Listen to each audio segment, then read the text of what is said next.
Mango ice cream तो सबको बहुत पसंद होती है क्योंकि मैंगो तो सबका फेवरेट फ्रूट है। और जब ये बनेगी आइसक्रीम बिना किसी क्रीम के घर की ही चीज़ों से तो और भी ज़्यादा मज़े की बात है। तो ये क्रीमी क्रीमी आइसक्रीम हम बनाएंगे आज की इस वीडियो में, और वो भी हम सिर्फ दूध से बनाएंगे, किसी भी क्रीम का इसमें यूज़ नहीं करेंगे। तो इस आसान सी रेसिपी को एंड तक देखें ताकि आपकी रेसिपी एकदम परफेक्ट बन सके। तो चलिए जल्दी से रेसिपी को स्टार्ट करते हैं। अगर रेसिपी अच्छी लगे तो वीडियो को लाइक शेयर ज़रूर करें, चैनल को सब्सक्राइब करना बिल्कुल ना भूलें। तो सबसे पहले हम एक बाउल में ले लेंगे दूध। तो यहाँ पे मैंने फुल फैट मिल्क लिया है, 500 ml मिल्क मैंने यहाँ पे लिया है। और फिर इसमें डाल देंगे हम चीनी। तो चीनी मैंने यहाँ पे डाली है 1/4 कप। आप अपने अकॉर्डिंग चीनी का यूज़ कर सकते हैं। अगर आपको तेज मीठा पसंद है तो आप चीनी ज़्यादा भी डाल सकते हैं। और साथ में यहाँ पे डाल देंगे 1/4 कप मिल्क पाउडर। अब ये ना टोटली ऑप्शनल है, इसकी जगह आपको क्या करना है वो भी मैं आपको आगे बताऊंगी। अगर आपके पास मिल्क पाउडर नहीं है तो कोई बात नहीं, उसका भी सब्स्टिट्यूट है हमारे पास। और फिर इसमें डाल देंगे 1 चम्मच अरारोट, जिसको कॉर्न स्टार्च या फिर कॉर्न फ्लोर भी बोलते हैं, वो हम इसमें डाल देंगे। सिर्फ 1 चम्मच ही डालना है, ज़्यादा नहीं डालेंगे। और फिर इन सारी चीज़ों को हमें करना है मिक्स। तो आपने ना हैंड विस्कर ले लेना है और उससे इसको अच्छे से मिक्स करना है।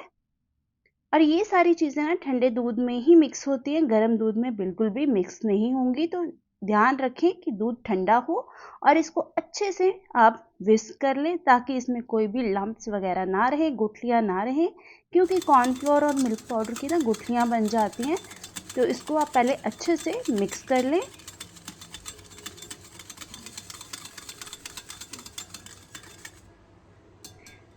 तो ये लीजिए, ये अच्छे से मिक्स हो गया है। अब इसको डालेंगे एक पैन के अंदर और इसे अब हमने गैस पे पकाना है।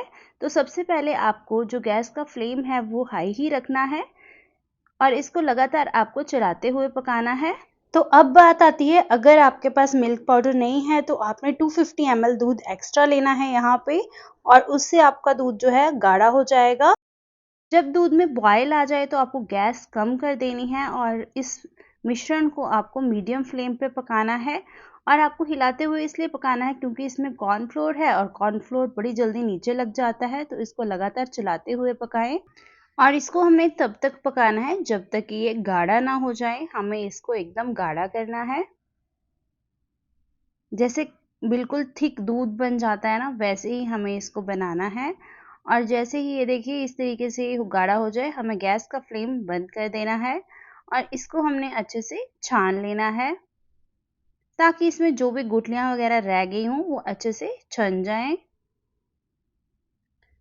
तो ये देखिए इस तरीके से आपने इसको छानना है और स्पैचुला की हेल्प से जो गुठलियाँ वगैरह हैं उसको भी इसी तरीके से आपने क्रश कर देना है। और ये अब हम रख देंगे इसको ठंडा होने के लिए। तो जब तक ये ठंडा हो रहा है तब तक हम आगे का प्रोसेस कर लेते हैं। तो अब मैंने यहाँ पे लिए हैं आम। तो मैंने इस पूरी आइसक्रीम में ना 2 आम का यूज़ किया है। ये पके हुए आम हैं, आपको एकदम पके हुए आम लेने हैं जो मीठे हों, उससे आइसक्रीम बहुत ही ज़्यादा टेस्टी बनेगी। तो इस तरीके से आपने इसको पहले छील लेना है, अच्छे से इसका छिलका उतारना है और फिर आपने इसको कट करना है। तो जैसे मैं आपको दिखा रही हूँ, आपको इसी तरीके से कट करना है इसको, क्योंकि हमें ना इसके छोटे-छोटे पीसेस चाहिए। हमने इसको ग्राइंड करना है और ग्राइंड करते टाइम छोटे पीसेस होंगे तो वो इजीली ग्राइंड हो जाएगा और उसमें पीसेस रहने का भी कोई चांस नहीं होगा। तो इस तरीके से अगर आप काटेंगे तो आपका काम बहुत ही ज़्यादा आसान हो जाएगा। तो यहाँ पे मैंने 2 आम पूरे काट लिए हैं। तो अब मैंने इसमें से थोड़े से आम गार्निशिंग के लिए रख दिए हैं और बाकी के जो आम है ना वो हम ग्राइंडिंग जार में डाल देंगे। तो यहाँ पे मैं 2 बार करके इसको ग्राइंड कर रही हूँ क्योंकि ये ग्राइंडिंग जार छोटा है। अगर आपके पास बड़ा ग्राइंडिंग जार है तो आप उसमें भी इसको एक ही बार में कर सकते हैं ग्राइंड। अब मैं इसमें डाल दूँगी दूध, जो हमने कॉर्नफ्लोर और मिल्क पाउडर वाला दूध था, आधा मैं अभी इस टाइम डाल रही हूँ इसमें। और साथ में यहाँ पे मैंने मलाई ली है, जो दूध के ऊपर मलाई आती है ना, ये वही मलाई है, कोई व्हिप क्रीम वगैरह नहीं है ये। तो ये ताज़ी मलाई का मैं यूज़ कर रही हूँ, आपको ताज़ी मलाई का ही यूज़ करना है। तो ये देखिए आधी मैंने यहाँ पे डाल दी है और आधी मैं सेकंड टाइम डालूँगी और इसको बंद करके हम ग्राइंड कर लेंगे। तो आपको ना ग्राइंड बहुत अच्छे से करना है, इसमें कोई भी आम के पीसेस वगैरह ना रहें। तो ये देखिए कितने अच्छे से ये क्रीमी सा टेक्सचर इसका बन गया है। ये देखिए इसी तरीके से आपको इसको ग्राइंड करना है, एकदम क्रीमी सा ये बनना चाहिए। तो अब इसी तरीके से ना मैंने जो बचा हुए आम थे उसमें मैंने दूध और मलाई डाल के इसको फिर से ग्राइंड किया, बट इस टाइम मैंने इसमें थोड़ा सा फूड कलर भी डाला है, येलो फूड कलर, क्योंकि मुझे इसमें से ना थोड़ा सा अच्छा सा कलर चाहिए था। तो ये बिल्कुल ऑप्शनल है, अगर आपके पास नहीं है तो आप ना डालें। और फिर से मैंने इसको ग्राइंड कर लिया। तो ये देखिए हमारा जो ये मिश्रण है आइसक्रीम का, ये बनके बिल्कुल रेडी हो चुका है। अब हम इसको एक बाउल में निकाल लेंगे। तो अब इसमें आइस क्रिस्टल्स ना आए उसके लिए आपको क्या करना है, अक्सर जो घर वाली आइसक्रीम होती है ना उसमें आइस क्रिस्टल्स आ जाते हैं। तो उसके लिए आपको क्या करना है मैं आपको बताती हूँ। आपको पहले सबसे पहले एक बाउल लेना है, बाउल में इसको डालना है। तो जब ये सारा मिश्रण आप इसमें डाल दोगे तो फिर आपको इसको अच्छे से ऊपर से प्लेन करना है और इसको ढक्कन लगा के आपको रख देना है फ्रीज़र के अंदर कम से कम 3 घंटे के लिए, क्योंकि हमें इसको सबसे पहले सेमी सेट करना है, पूरे अच्छे तरीके से हमें सेट नहीं करना है। तो इस तरीके से हम इसको पहले प्लेन कर देंगे और फिर इसको बंद करके फ्रीज़र में हम रख देंगे।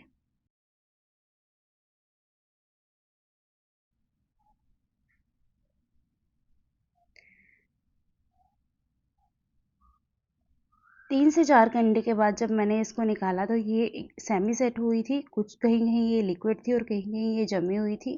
तो हमें इसी तरीके की आइसक्रीम सबसे पहले चाहिए, क्योंकि अभी हमने इसके जो आइस क्रिस्टल्स इसमें बन गए हैं हमने उसको ब्रेक करना है। तो उसको करने के लिए हमें ग्राइंडिंग जार दोबारा से लेना होगा और उसमें ये वाला सारा मिश्रण हम डाल देंगे आइसक्रीम वाला।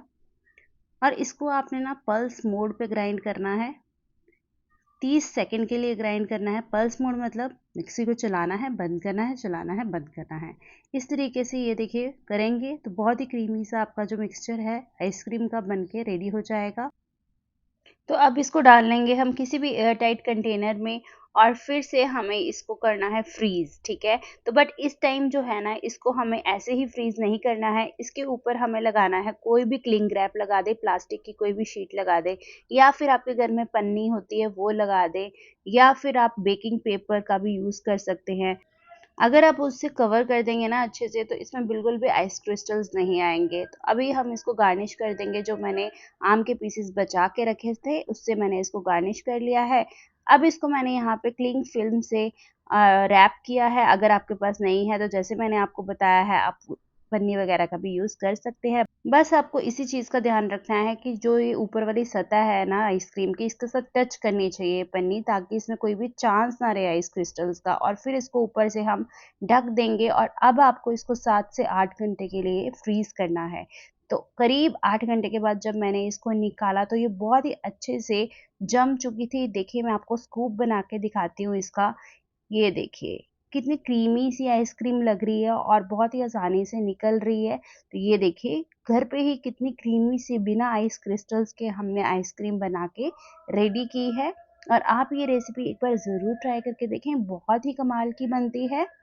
ये देखिए देखने में ही इतनी सुंदर लग रही है, खाने में तो बहुत ही ज़्यादा टेस्टी भी बनी थी ये। तो अब आप इसको गार्निश कर लें, ड्राई फ्रूट से कर सकते हैं या किसी भी आप अपने मनपसंद की चीज़ से इसको गार्निश कर लें। मैंने यहाँ पे स्प्रिंकल्स जो कलरफुल वाले आते हैं उससे इसको गार्निश किया है, क्योंकि बच्चों को ना देखने में ये अच्छा लगता है, तो इसलिए मैंने इसको स्प्रिंकल से गार्निश किया है। तो आप भी ये रेसिपी एक बार ज़रूर ट्राई करके देखें, आपको बहुत पसंद आएगी। तो ऐसी ही रेसिपीज़ देखने के लिए मेरे चैनल को सब्सक्राइब ज़रूर कर लें, बेल आइकन को प्रेस करना बिल्कुल ना भूलें। तो चलिए मिलते हैं नेक्स्ट वीडियो में नेक्स्ट रेसिपी के साथ, तब तक के लिए बाय बाय।